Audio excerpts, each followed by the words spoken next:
The limit comparison test says if you've got two series that both have positive terms, if you take the limit of the terms of one over the terms of the other, and you get some value out of that that's a non zero finite number, then both series do the same thing. And it doesn't matter which one you put on top or bottom, because if you get a non zero number out of it, if you swapped the A and B, if you swap places with them, you just get 1 over C instead of C. So the positioning doesn't matter.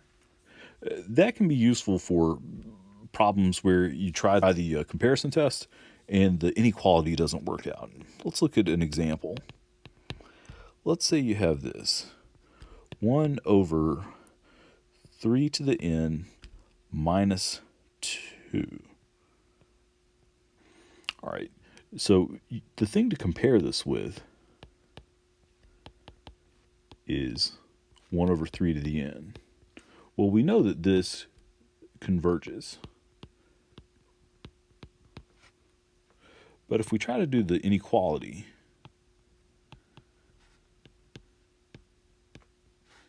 this over here has a smaller denominator, which makes it a larger number. And that's no good, because what that tells us is these numbers converge to some finite number. But this over here, we're adding up bigger numbers. So we can't say for sure what's going to happen. Is it going to converge to a larger finite number than this one, or is it going to diverge? Well, the limit comparison test will help us out here. You might look at it and say, well, 3 to the n minus 2, the minus 2 is not going to do much. It's probably still going to converge. And if that's your hunch is right. But we need to write this out with the limit. So what I'll do is I'll take the limit as n goes to infinity, and I'm going to put one of these on top and one of them on bottom.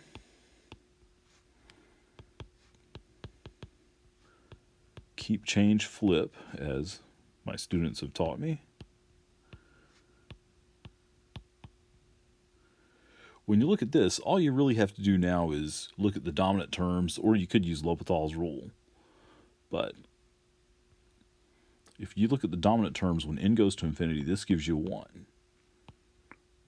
1 is a non-zero finite number.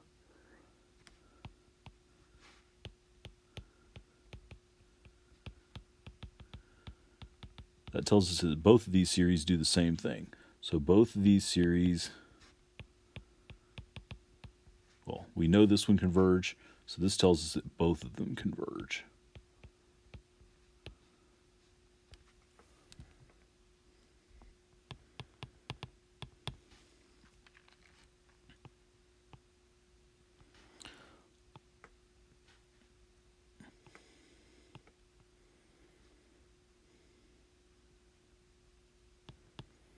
Three n cubed plus 4n plus 1, and on top, n squared plus 3n plus 1.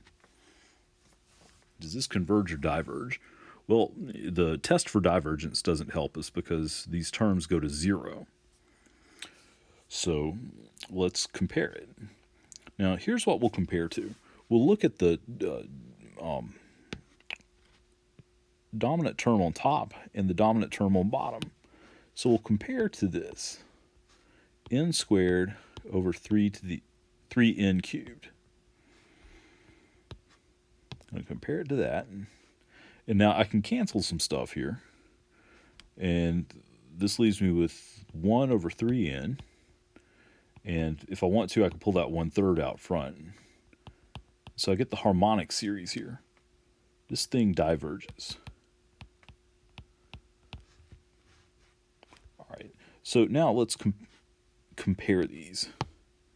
If we look at the original thing, n squared plus 3n plus 1 over 3n cubed plus 4n plus 1, and you compare that to n squared over 3n squared. We can't really establish an inequality here.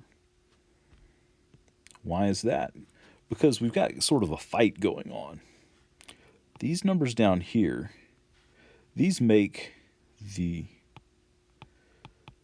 denominator bigger.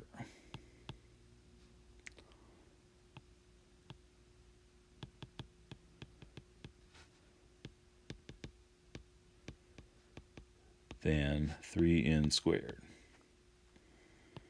These guys up here, they make the numerator bigger.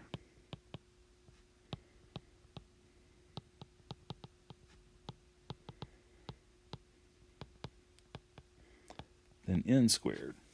It tries to make this side smaller. That's the reason that the comparison test fails.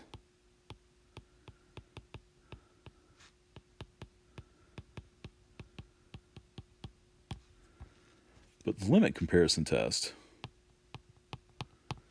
I'm just going to take the limit as n goes to infinity of n squared plus 3n plus 1 over 3n squared or cubed plus 4n plus 1. And I'm going to divide that by, I could either divide it by this or by this. It doesn't really matter. I'm going to divide it by n squared over 3n squared cubed. When I do that,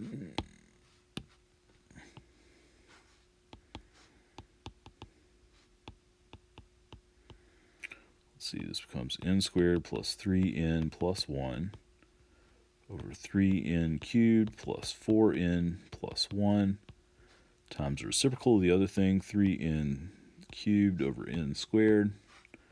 I'm not going to write this whole thing out. When I multiply the top out, I get 3n to the 5th plus some smaller terms.